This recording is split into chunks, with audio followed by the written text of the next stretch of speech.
Today's topic is balancing and posting the cash book. At the last lesson, we saw how to write up the transactions into the cash book. We didn't go into balancing it. Okay, now an unbalanced cash book would look something like this. And we have the three columns that we are interested in here: the discounts,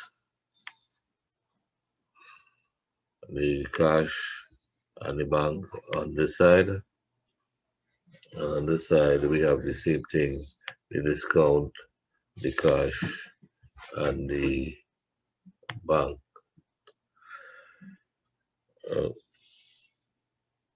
Okay, the first thing is to total the discounts allowed and the discount received column.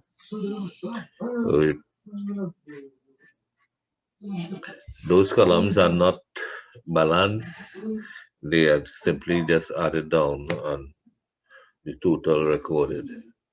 Okay, so in the discounts allowed column, we have 12, 3 and 7, and 2. That makes 12. And discount received column, we have 19. 14 and 5 makes 19. We turn our attention to the cash column here now. That's this one here.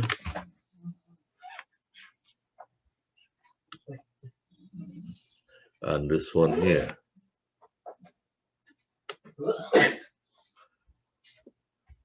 Okay.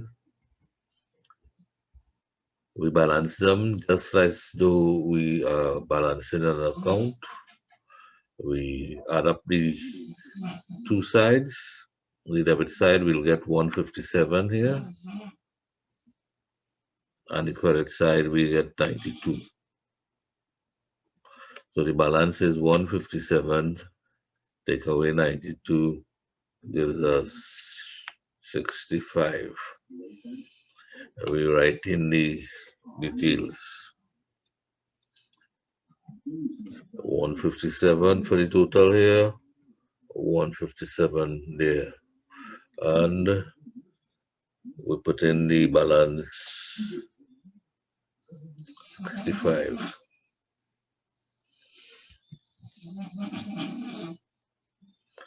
First day in the next month, we bring down the balance for June.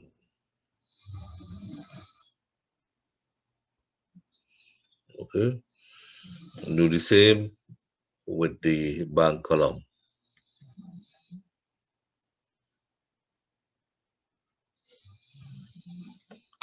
Okay. We add up the debit side, and we get 1035. And we add up the credit side, we get 681.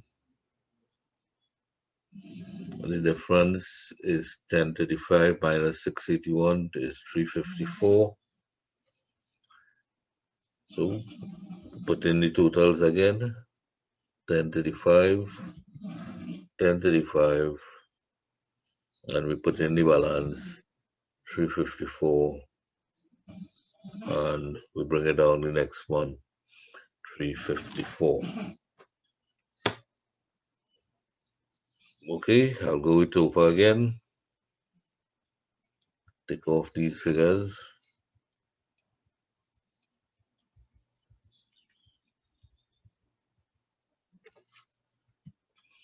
Right, we have here the unbalanced cash book. It's written up already, so all we have to do is balance it. Right, we add the discounts columns, both sides. Just put in the total, we do not balance those. Then we turn our attention to the cash columns. We add up the debit side, we get 157. Add up the credit side, we get 92. The balance is 157 minus 92 equals 65. Right? How we know which side to put the 65 on? From same thing as balancing an account.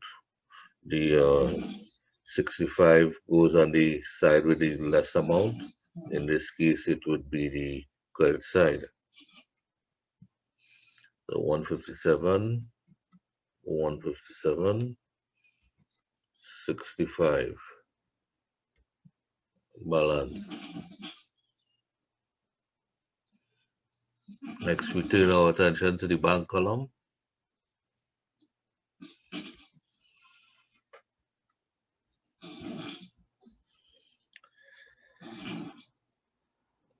We add up both sides again. Debit side gets the 1035, credit side is 681.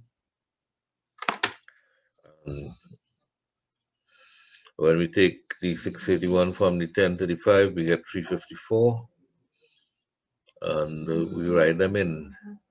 Again, this time the debit side is greater, so we put in the balance on the debit side. Sorry, that should be the credit side.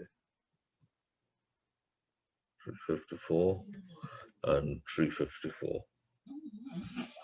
Okay, now in all cases of balancing a cash book, you will just total the discount allowed column and total the discount received column, and the cash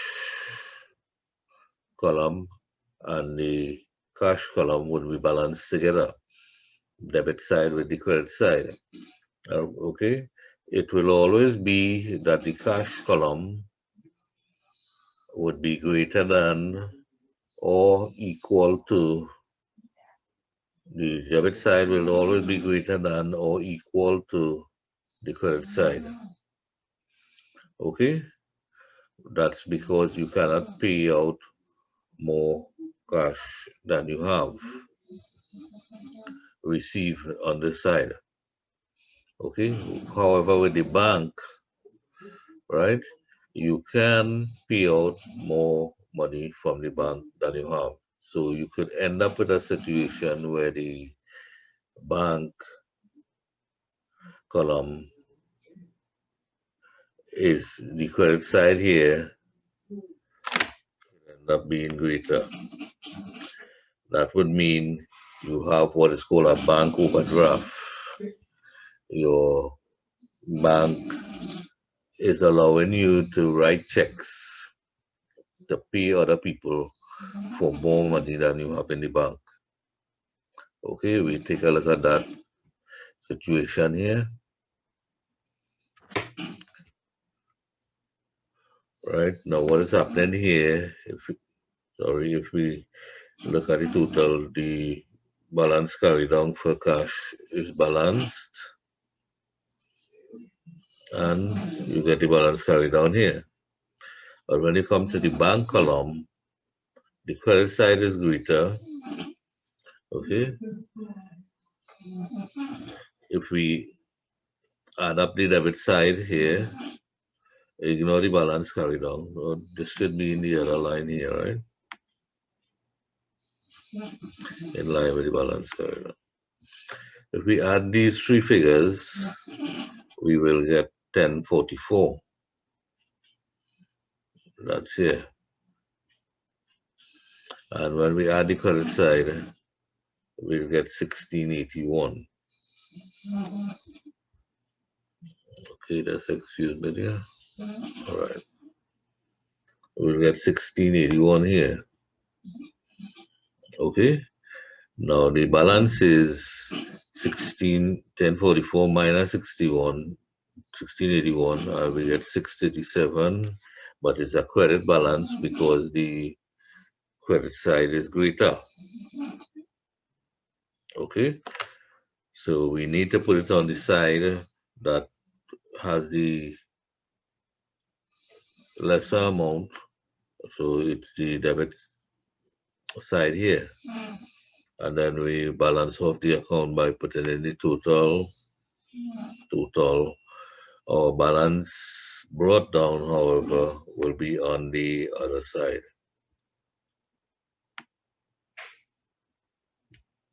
Okay, so you're balancing it normal, but your balance carried down is on the opposite side because you are owing the bank the money. You do not have that money in the bank. Okay, so that's the different case with a bank overdraft. Right. We want to look at posting the cash book now. We have a cash book here that shows us page 64 of the cash book, and it's already written up and balanced. So we want to post the cash book to the ledgers. Now, if you remember, we have three ledgers: the sales ledger, the purchase ledger, and the general ledger, where the accounts are kept. Now, what we mean by posting the cash book, we mean we are taking the balances from in the columns here and posting it to the accounts that we have in the details column here. Okay, right. First, we do not post the balance brought down or the balance carried down. All right, all the other items are posted. So we look at posting the debit side first. That means we will go to the sales ledger.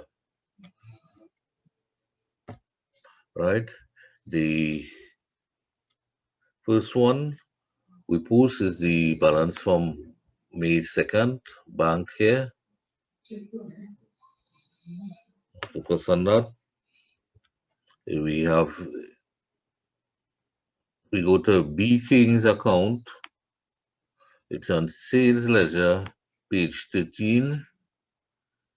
And we're going to post the discount and the $117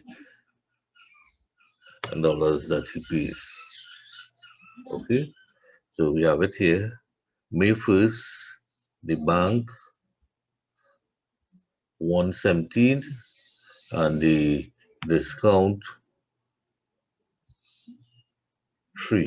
Notice we didn't put the two of them in the same line, we put them in different lines, right? And how we know to put it on the credit side here is because it's on the debit side of the cash book here. Okay, so there we have our double entry, the debit here and the credit here, and they are equal to 120. And here it's equal to 120. So the debit's equal the credit. Okay, the next item we have is the contra here with the bank. But as we saw when we were writing up, the credit for this debit is right here on the other side. So it does not go to another book.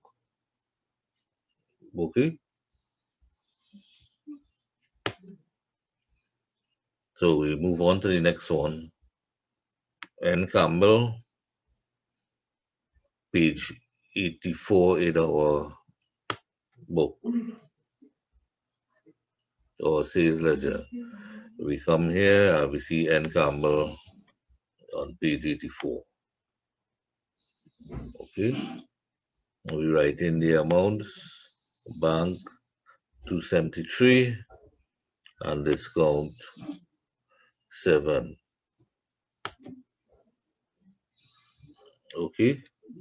So we have the 7 here and the 273 here. Move on to Deshand on the 29th. Sales ledger, page 91. We find Deshand, page 91. Okay.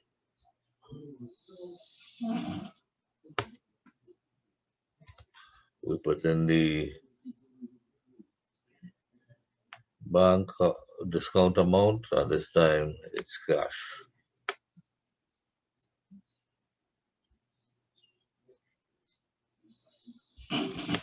Okay, so we have here in the details column cash instead.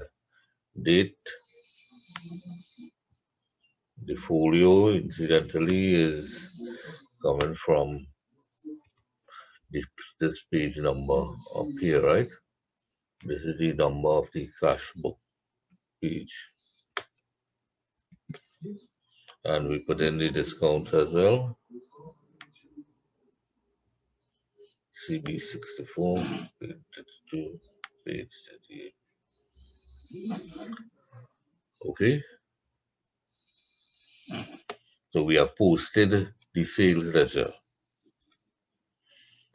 from the cash book. Okay, we move to the, if we notice we have covered everything on the side here, so we move to the next side of the cash book and we do the payments now. Payments are usually the people in the purchases ledger, people who we buy from, we pay them, right? So we start with hour long.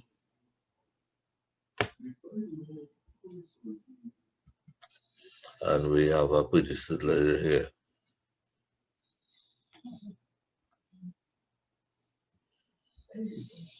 Hour long.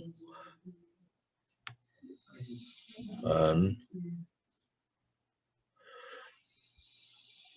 his account is on page 58 of the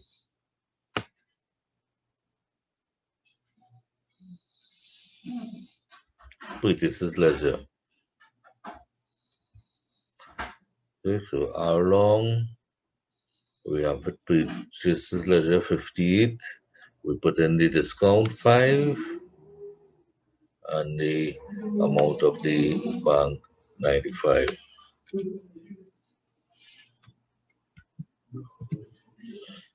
And this time it goes on the opposite side because it's on the other side in the cash book. So we have bank 95. Okay. Okay, so note that credit side here because it's on the debit side here. Sorry. Credit side here because it's, so it would be debit side here, right? I said that incorrectly just now. So the double entry would have been completed.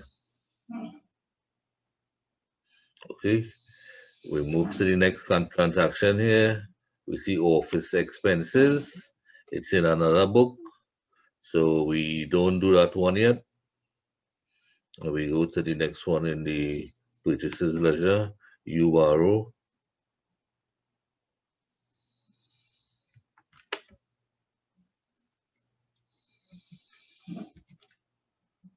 And we have you borrow here.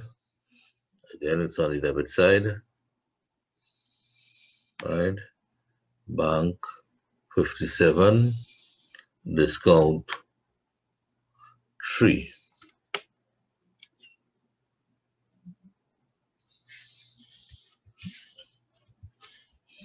And then we have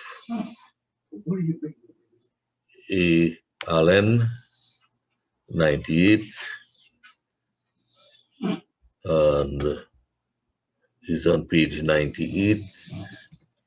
So we come to page 98 here and we find him, and we write in the bank amount for 429 and the discount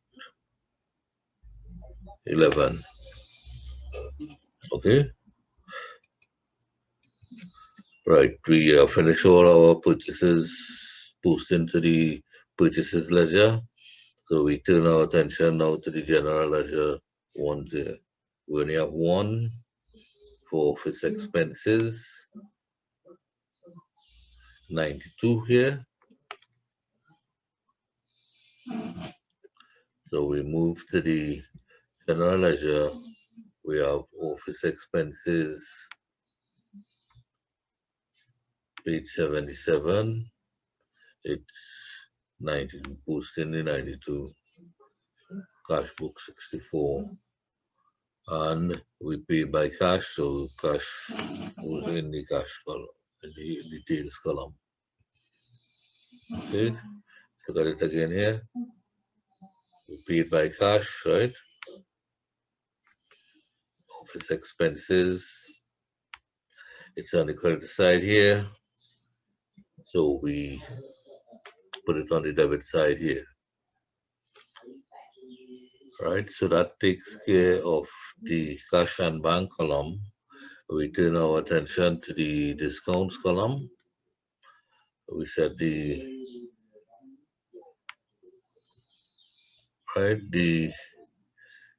one on the debit side is discounts allowed, and the one on the credit side is discount received. Right? So we already post them individually, so we just have the total we're interested in here. Okay, when we post them individually, we would have done the single one side of the entry.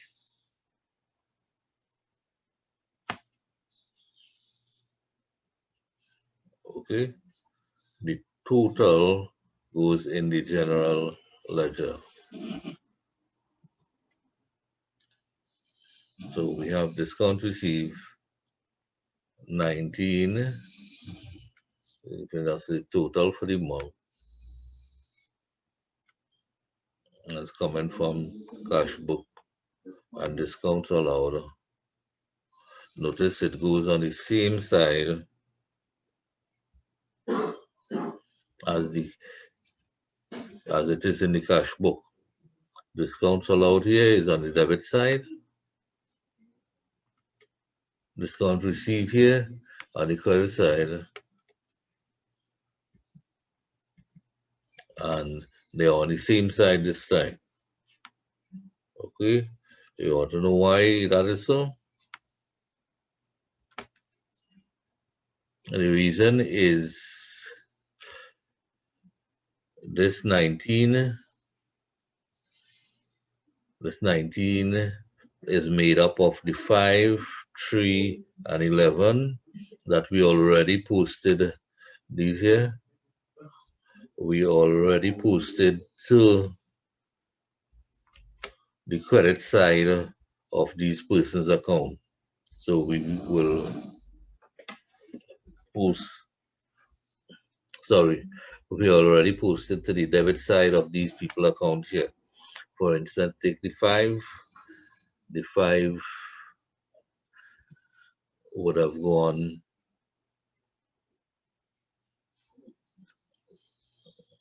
where is it? Here, right? The 5 would have gone here. That's on the debit side. So when we're doing the total, we put it on the credit side here, the 19.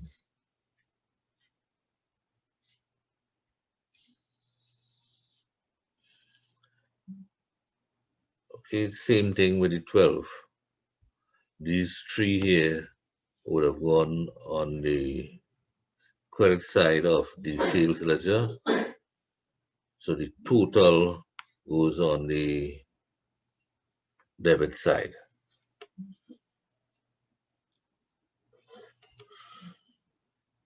Okay, so we have posted the 3 ledgers, and it brings us to the end of the